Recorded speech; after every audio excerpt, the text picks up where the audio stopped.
More control, less channeling. That's what I want for my espresso. But instead, many machines advertise 15 or even 20 bars of pressure as an advantage. What they don't tell you is that all this extra pressure often does the opposite. It increases channeling, creates uneven extraction, and mixes over-extracted and under-extracted flavors into one confusing bitter sour cup. Fortunately, there's a cheap and easy solution. Today, I'll show you step by step how to install a dimmer on a Delonghi Stilosa, a simple upgrade that allows you to control the flow and tame the chaos from coarse grinds or puck preparation mistakes, saving some of your espressos. And if you want to go further, this also opens the door to soft pre-infusion, flow and pressure profiling, and even lever-style extractions with declining pressure. But enough talking, let's install it and see what it actually does in the cup. First, this may void your warranty.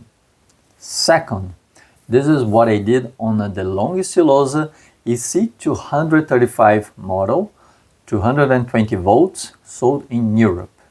Your machine may be slightly different. And third, if you don't know exactly what you're doing, don't do this. You'll be working with mains voltage and you assume all the risk. Speaking of safety, unplug the espresso machine, remove the drip tray and the water reservoir. I also recommend taking photos or short videos during disassembly so you remember the sequence and where each screw and connector goes when it's time to reassemble everything. Start by turning the machine upside down and removing 2 Phillips screws and 2 Torx screws. In addition to the screws, the bottom panel is also held in place by 2 plastic clips, which are a bit tricky to disengage. To release them, carefully insert a flathead screwdriver or a plastic pry tool into the seam and gently pry until the clips disengage. You will also need to remove the steam knob, 2 screws under the top cover and 2 under the lid hidden under these caps. You can also detach the front panel with the rotary knob from the top cover. This makes installing the dimmer easier later. If you watched my previous video and replaced the original power switch without removing the timer, the schematic of a 220 volts EC235 model sold in Europe looks like this. If you removed the timer board, it looks like this other one. For the dimmer installation, it doesn't matter if the timer is there or not. We're only interested in this brown wire connecting T1 to the pump. We'll cut this wire and connect both ends to the 2 middle terminals to the dimmer. Before cutting any wires, there are a few important things you should know. First, I don't recommend using a dimmer where the knob is fixed directly on the board. It's much better to choose one with a separate potentiometer connected by a cable. That gives you a lot more flexibility when deciding where to place both the dimmer and the knob. Now, about placement. You won't really have space to install the dimmer on the top of the Stilosa. I installed mine at the bottom of the machine, especially because I removed the timer board and had plenty of room there. Next, think carefully about where you want the knob to go. You need a spot where you can insert the potentiometer, hold it from the inside and tighten the nut from the outside. It's tight, so don't rush this part. Measure twice before drilling anything. Speaking of drilling, make sure you have suitable tools for plastic. If you have proper drill bits for plastic or wood, that's ideal. Otherwise, you can start with a hot nail, a soldering iron, or a very small drill bit, and then gradually enlarge the hole. I needed a 7mm hole. I didn't have a bit that large, so I finished with scissors. Not ideal, but I'm temporarily living in an Airbnb, so some improvisation was required. In terms of consumables and tools, besides the dimmer itself, you will need some extra wire. AWG 16 or 18 is perfect, and about 50 centimeters is more than enough. I also recommend using Spade connectors, specifically the red ones for AWG 16 to 18, along with a proper crimping tool. It makes the installation cleaner and more reliable. If your kit comes with 4 connectors, even better. They're easier to attach the other ends to the dimmer terminals. And finally, you will need some double-sided tape to secure the dimmer inside the machine. I'll leave links for all of this in the description. Now let's move on to the actual installation. Start by locating the brown wire that comes from the rotary knob and runs down to the pump. Cut this wire close to the top of the machine.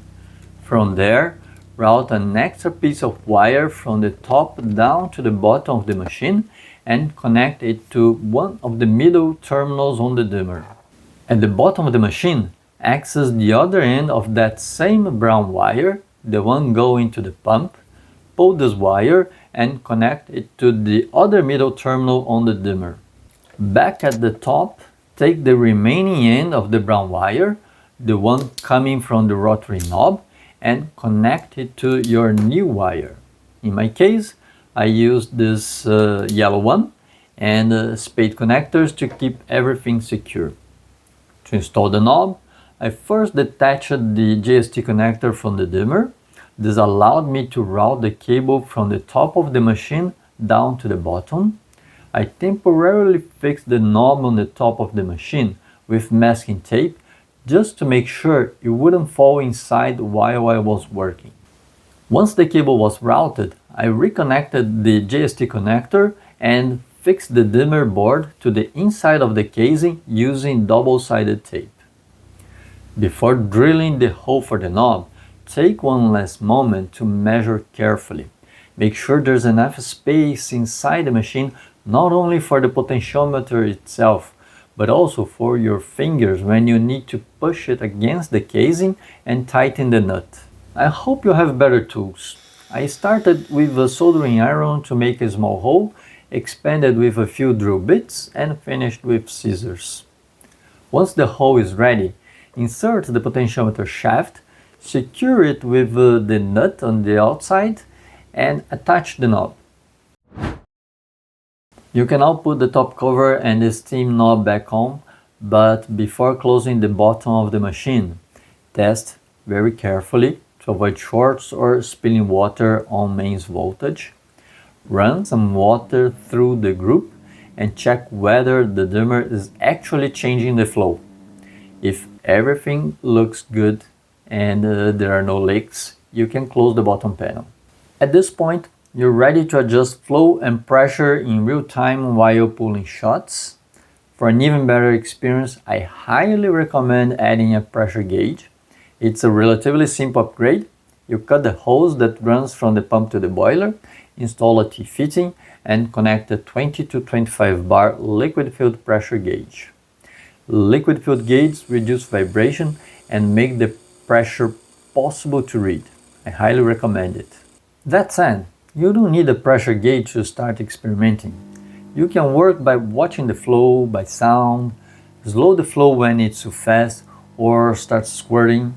Try declining profiles, experiment with soft pre-infusion, test, and have fun. If anything wasn't clear, drop your questions in the comments and I'll do my best to answer. And if you have questions about PAD installation, leave them below. I'll cover that in the next video. Thanks for watching and ciao!